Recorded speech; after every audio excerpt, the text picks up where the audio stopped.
afternoon everyone. Welcome to this new video of English alphabet and capital and small letters. बेटा last class जब हमने after my बात जो poem है हम लोगों ने उसके क्वेश्चन आंसर्स किए थे, तो उसके बाद at the end of Google Meet some parents told me that ma'am हमारे बच्चे को थोड़ा कंफ्यूजन हो रहा है, यानी कि वो डी में स्मॉल डी स्मॉल बी इनमें कंफ्यूज हो रहा है. सो आई डिसाइडेड कि बच्चों को पहले आइडेंटिफिकेशन आई, ठीक है, और कुछ पेरेंट्स का रीडिंग का भी इशू था, तो हम लोग रीडिंग को भी करेंगे, लेकिन सबसे पहले हम लोग रिजॉल्व करते हैं अपनी जो प्रॉब्लम थी कि मैम बच्चों को आइडेंटिफिकेशन नहीं आ रहा है ना. तो पिक्चर फॉर्म में तो जो मैंने आपको पीडीएफ भेजी है और हमारी बुक भी है मैरीगोल्ड, इसमें भी हम लोगों को बहुत जगह ऐसा है जो हमें पिक्चर डिक्शनरी दी हुई है. जैसे लास्ट ऑफ द बुक बिल्कुल एंड में देखिए, एंड में अगर आप विद पिक्चर्स देखेंगे तो ये डिस्क्राइब की हुई है, ठीक है. Enjoy this picture dictionary. लेकिन फिर भी आज मैं प्रैक्टिस कराऊंगी कि बच्चों का कंफ्यूजन कैसे दूर करें, और बच्चों को और कुछ पेरेंट्स को ये भी कंफ्यूजन है कि मैडम राइटिंग प्रॉपर नहीं आ रही है. कोई बात नहीं, slow and steady wins the race. जैसे जैसे हम लोग स्लो चलेंगे पक्का हम लोग अचीव कर लेंगे अपने टारगेट्स को. सो पहले आज हम लोग रिजॉल्व कर रहे हैं पोएम की identification of letters and how to write it, ठीक है.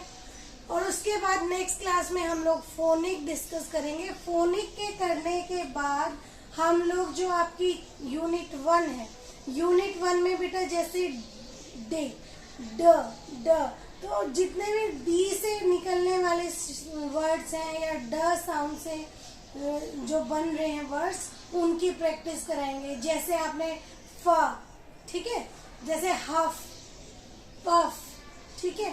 तो इन वर्ड्स की हम लोग प्रैक्टिस करेंगे. और बहुत सारे वर्ड्स ऐसे हैं बेटा जैसे जो एक ही लेटर्स और कॉम्बिनेशन ऑफ 2 लेटर्स, जैसे फॉर एग्जांपल एडी है, ठीक है, ए डी. अब इसके आगे मैंने अगर बी जोड़ दिया तो बन जाएगा बैग, ठीक है, बैग. क्लियर. सो इसी तरह ऐसे ही अगर हमने इसके आगे लिख दिया एस तो बन गया सैड. ठीक है. तो इस तरीके से हम लोग कोशिश करेंगे कि कुछ वर्ड्स को हम प्रैक्टिस करें और उसी तरीके से हम लोग इंग्लिश को थोड़ा थोड़ा रीड करने लगे. हम बच्चों का कंफ्यूजन दूर करेंगे. So let's start the video. आपकी जो इंग्लिश की बुक है, नोटबुक है, उसमें बेटा 4 लाइन्स होती है, ठीक है. बीच वाली लाइन का आई थिंक रेड कलर है और ऊपर नीचे वाली का अलग हो सकता है, या फिर ऐसा कोई फिक्स नहीं है. लेकिन ये फिक्स है कि इंग्लिश वाली जो आपकी नोटबुक है उसमें आपको 4 लाइन्स दिखती हैं, ठीक है. तो मैंने यहाँ पे इसी तरीके से लिखा है. बहुत सारे बच्चों को कैपिटल लेटर्स लिखने आते होंगे, लेकिन बहुत कम बच्चों को ही दिक्कत होगी कैपिटल लेटर्स लिखने में, लेकिन स्मॉल में मैक्सिमम बच्चों को हो सकती है. तो आज हम कोशिश करेंगे कि सबको हम लोग ट्राई करें, ठीक है. ए आपको ऊपर वाली 3 लाइन्स में लिखना है. ए पहले हम एक बार स्मॉल लेटर्स को बाद में देखेंगे, हम पहले कैपिटल लेटर्स को देख लेते हैं. ए बी, बी भी फर्स्ट 3 लाइन्स में आएगा. C B, C D E F G. आपने देखा ए से लेकर जी तक सारे ही लेटर्स ऊपर वाली 3 लाइन्स में लिखे जा रहे हैं. तो मुझे लगता है कोई कंफ्यूजन नहीं होगा. कहाँ तक? कहीं भी कंफ्यूजन नहीं है, क्योंकि वो सारे के सारे लेटर्स ही हम लोग ऊपर की 3 लाइन्स में लिखना प्रेफर करते हैं, 3 लाइन्स में लिखते हैं, ठीक है. कंफ्यूजन कहाँ पे हो जाती है कि स्मॉल लेटर्स में, कि कौन सा लेटर जो है 2 लाइन्स में आएगा, कौन सा लेटर 3 लाइन्स में आएगा, ठीक है. तो आज हम उसी को प्रैक्टिस करेंगे बेटा. ए स्मॉल ए, स्मॉल ए आपको बीच वाली 2 लाइन्स में लिखना है, ठीक है. ओके. जब हमने पोएम नंबर 1 पढ़ी थी तो मैंने आपको प्रैक्टिस करने के लिए बोला था, उसमें ये वाली जो शेप थी, ठीक है, ये वाली भी प्रैक्टिस कराई गई थी और ये वाली भी प्रैक्टिस कराई गई थी. क्लियर? ये दो ऐसी शेप्स या you can say pre writing activities बोला जाता है इनको, जो हम स्टूडेंट्स को क्या कराते हैं, प्रैक्टिस कराते हैं। तो आपको क्या करना है बेटा, आपको ये आपने प्रैक्टिस किया हुआ है, ठीक है, और ये आपने प्रैक्टिस किया हुआ है। तो जो सी के बाद क्या आता है, डी, तो डी को भी सी की तरह बनाइए, ठीक है। सी ऐसे बनाते हैं ना हम लोग, हमेशा ध्यान रखना कि डी जो है वो सी की तरह बनता है। कोई ऐसे तो नहीं बनाता सी ये ऐसे तो नहीं बनता, तो सी कैसे बनता है बेटा, ऐसे, क्लियर?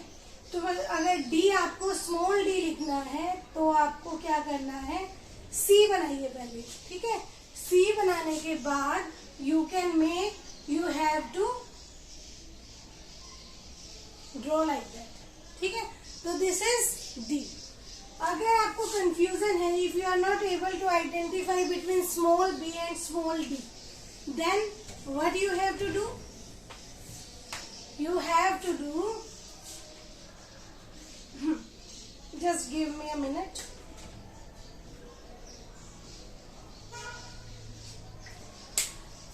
सबसे पहले आप यही कंफ्यूजन दूर करिए कि आपको how to write D and C and B, ठीक है। स्मॉल लेटर्स आपको कैसे लिखने हैं, तो सबसे पहले मैंने आपको बता दिया कि आपको सी और ये ऐसी भी प्रैक्टिस प्री राइटिंग स्किल में और ऐसी भी प्रैक्टिस। तो आपने सी बनाया, उसके बाद भी आपने एक बार फिर से मैं रिपीट कर देती हूँ कि सी आप कैसे बनाते थे, ऐसे, क्लियर? तो अब आप कैसे करेंगे, ठीक है बेटा। तो ये क्या हो जाएगा बेटा आपका डी, क्लियर है? अब देखो बी कैसे बनाएंगे, अभी आप बी को भूल जाइए, बी आपको अभी बनाना नहीं है क्योंकि आपको कंफ्यूज करेंगे आगे तक के लिए। तो आपने डी बना दिया, उसके बाद ई कैसे बनाएंगे बेटा, जैसे सी बनाया था, ठीक है। सी कैसे बनाया था आपने, ऐसे बनाया था सी, ठीक है। तो जब सी बना दिया तो जस्ट ये आपका क्या हो गया बेटा, स्मॉल ई। एफ अभी छोड़िए, ठीक है। जी कैसे बनाया था बेटा, सी, क्लियर? जी, मुझे लगता है यहाँ तक सब बच्चों को क्लियर होंगे कि ए कैसे बनाना है। अगर आपको बोले कि इस प्री राइटिंग स्किल की हेल्प से, प्री राइटिंग जो स्किल है या प्री राइटिंग जो हमने ड्रॉ स्किल्स में हम अपनी बुक में ड्रॉ किया था, इसकी मदद से आपको ए बनाना है, तो what will you do, see, clear? तो आपको ए बनाना आ जाएगा। अभी हम लोग बी को नहीं देख रहे हैं, ए, सी की मदद से ही हमने क्या बनाया है, डी की मदद से ई, और ई की मदद से ही जी।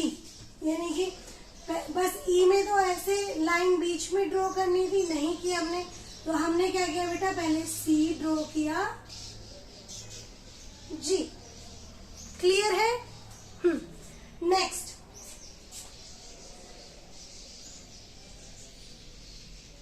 एच। अब हम आई आपको बीच वाली जो 2 लाइन्स है उसमें ड्रॉ करना है, आई। अब हम बी को भी देख लेते हैं बेटा। बी में क्या करना है, सी ऐसे बनाते हैं, तो हमने क्या बनाया, रिवर्स सी बना दिया, और रिवर्स सी के बाद एक स्टैंडिंग लाइन हम लोगों ने ड्रॉ कर दी, ठीक है, क्लियर? अभी एफ बचा हुआ है, एफ को बाद में प्रैक्टिस करेंगे, एच, आई, ठीक है। नेक्स्ट जे जो है वो लास्ट की, मतलब जो नीचे वाली 3 लाइन्स है उसमें लिखा जाता है। नेक्स्ट क्या करना है आपको, क्लियर? फिर से क्या बनाना है बेटा, जैसे वो रिवर्स में सी बनाते थे वैसे, और फिर एक, ठीक है, के।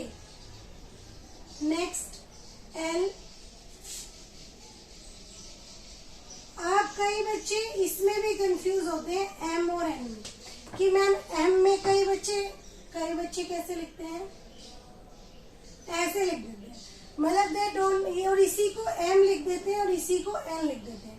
तो आपको क्लियर होना चाहिए कि अगर आपने क्या किया है, एक बार ऐसे किया है तो ये एन है, अगर आपने इसको एक बार और 2 टाइम्स कर्व शेप बना दी, यानी कि घुमा के ऐसे लिख दिया कर्व करके, तो ये हो गया एम। ठीक है, ऐसे ही एन में बेटा 1 टाइम होगा। ठीक है, एम और एन में सिर्फ इतना अंतर है कि आपको एम में 2 बार प्रोसीड करना है और एन में 1 बार प्रोसीड करना है। ठीक है, नेक्स्ट है बेटा ओ पी।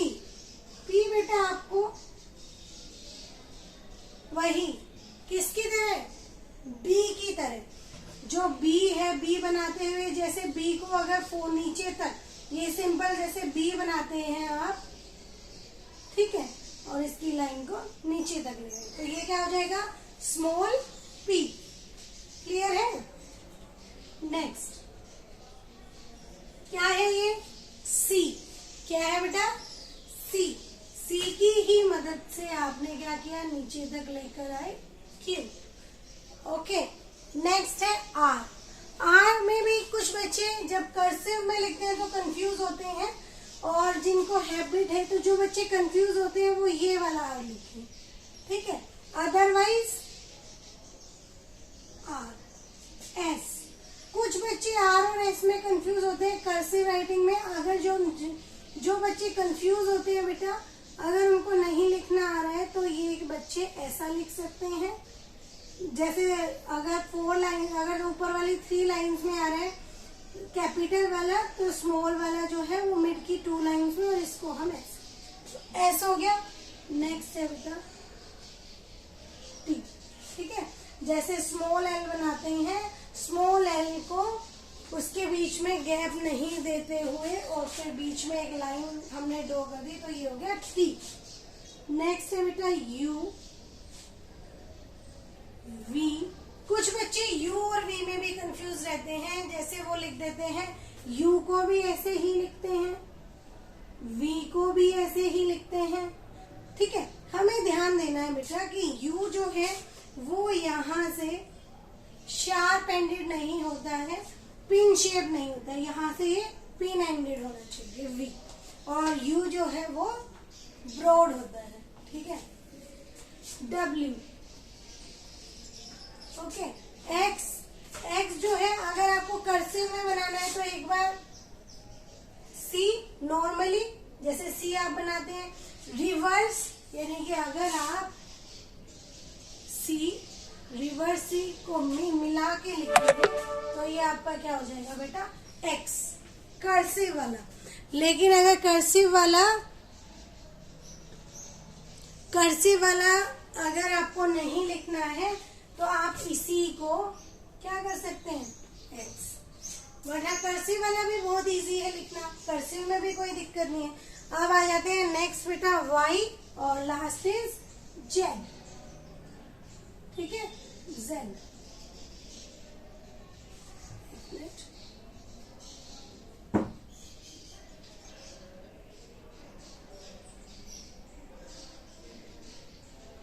ठीक है बेटा, जेड। तो आई होप आप सभी एक बार फिर से प्रैक्टिस कर लेते हैं। ए स्मॉल, मोस्टली जो इंग्लिश के कैपिटल लेटर्स होते हैं बेटा वो ऊपर वाली 3 लाइंस में लिखे जाते हैं, और जो स्मॉल लेटर्स हैं वो या तो मिड वाली लाइंस में होते हैं या फिर ऊपर वाली 3 लाइंस में होते हैं। बहुत जैसे पी है, ठीक है, पी और एफ। एफ वो एक बार और देख लेते हैं बेटा, एफ में काफी बच्चे कंफ्यूज रहते हैं।